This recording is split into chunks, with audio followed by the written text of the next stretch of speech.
Bismillahirrahmanirrahim. Diceritakan ada seorang pemuda yang sedang berada di pinggir pantai. Kemudian pemuda ini berteriak, "Wahai orang-orang yang ada di sini yang mendengar suaraku, janganlah sekali-kali kalian berbuat zalim atau berbuat jahat."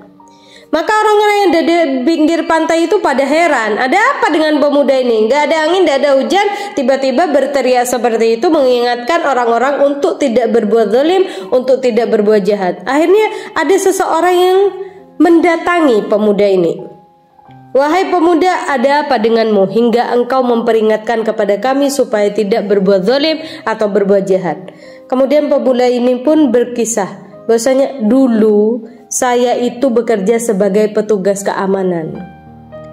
Saya bagian menertibkan. Dan suatu hari ketika saya berada di pinggir pantai, saya melihat ada seorang nelayan yang sedang membawa beberapa ekor ikan. Saya pengen nama ikan itu. Kemudian saya minta sama nelayan, "Wahai nelayan, kasih sama saya ikannya." Dengan kekuasaannya dia. Kemudian si nelayan ini tidak mau memberikan ikannya. Wallahu a'lam, mungkin si nelayan akan memberikan kepada keluarganya. Kemudian karena ditolak sama nelayan, petugas ini tetap ingin nih sama ikannya. Ya udah kalau gitu saya beli nih ikan kamu.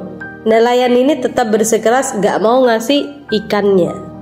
Akhirnya petugas keamanan ini pun marah, memukul kepalanya si nelayan itu, mengambil ikannya. Si nelayan tersebut merasa lemah.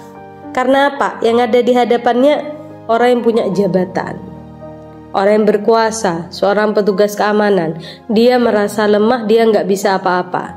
Akhirnya pun ikan dibawa petugas keamanan, dibawa pulang, dimasak, dimakan. Tidak berselang beberapa lama, wallahu a'lam, beberapa hari atau beberapa bulan, kemudian terjadi suatu penyakit yang langka, penyakit yang menjijikkan yang menimpa petugas keamanan itu. Yang dialami petugas keamanan itu, jari-jarinya mengalami luka-luka, dan bukan cuma luka, akan tetapi keluar ulat dari jarinya. Na'udzubillah min dzalik.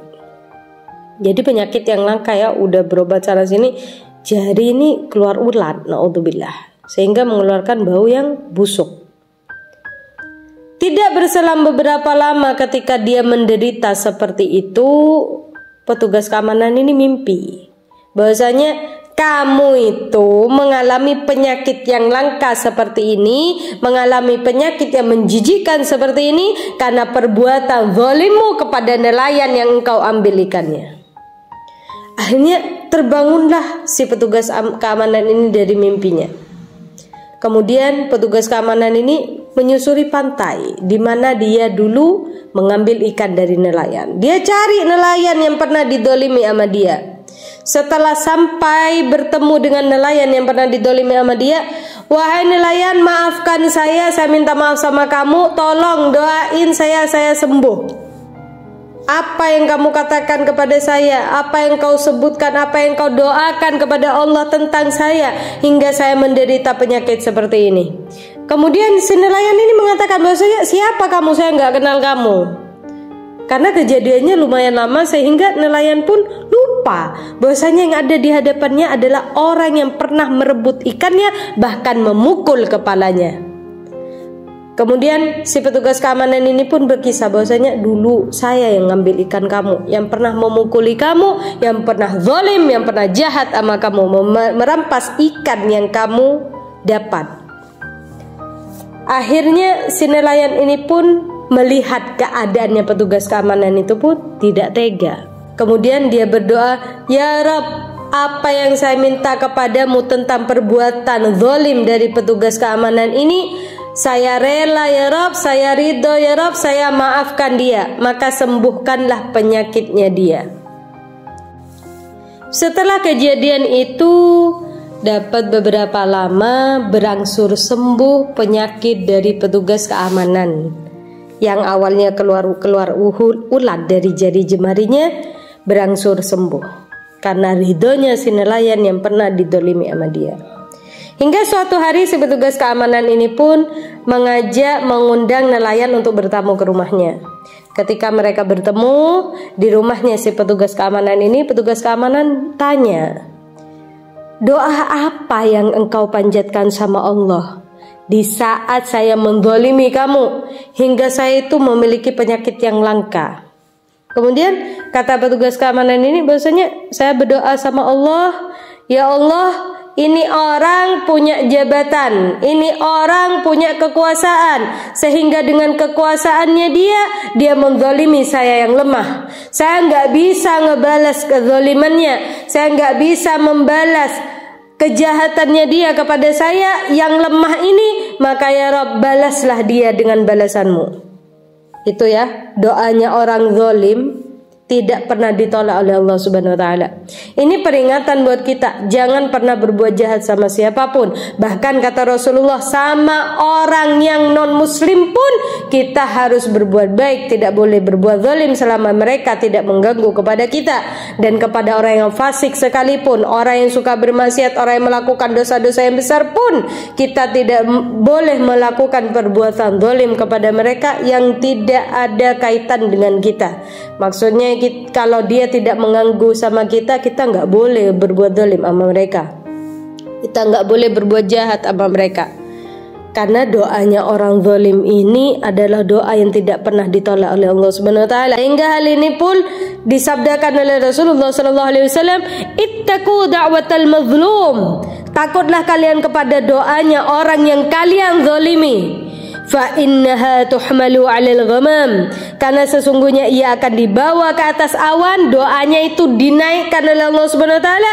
Yaqulullah, sehingga Allah akan berkata, wa izzati wa jalali, demi kemuliaanku dan kebesaranku, la ansurannaka walau ba'da hin, aku pasti akan menolongmu sekalipun nanti. Maka hati-hatilah dengan doanya orang yang dizalimi, karena ketika seseorang itu dizalimi, Allah sendiri yang akan menjadi penolong bagi dia. Orang yang dizalimi mau berdoa ataupun tidak pasti akan dibalas oleh Allah Subhanahu wa taala. Orang-orang yang zalim akan dibalas oleh Allah Subhanahu wa taala, entah cepat ataupun lambat, entah di dunia ataupun di akhirat. Dan kelak dikatakan bahwasanya nanti di yaumil qiyamah, orang-orang yang berbuat zalim akan dihadapkan dengan orang yang dizalimi dan akan membayar dari setiap perbuatan zalimnya dengan pahalanya dia. Kalau ketika habis pahalanya, maka dosa orang yang dizalimi akan diberikan kepada orang yang zalim. Kalau ketika kita hidup di dunia, kita masih bisa minta maaf kepada orang yang pernah kita sakiti, atau kita bisa menolong mereka dengan berupa hartanya kita. Akan tetapi kalau sudah di akhirat, kita nggak bisa apa-apa, harta udah gak ada lagi, minta maaf pun udah terlambat. Dan apa yang akan menjadi kerugian orang yang berbuat zalim? Pahala demi pahalanya dia akan membayar dari setiap perbuatan zalim dia. Na'udzubillah min dzalik. Semoga dengan kisah ini dan dengan hadis ini membuat kita menjadi lebih baik lagi. Kita bisa menata perilaku kita, kita bisa menjaga perilaku kita, menjaga ucapan kita supaya tidak menyakiti orang lain.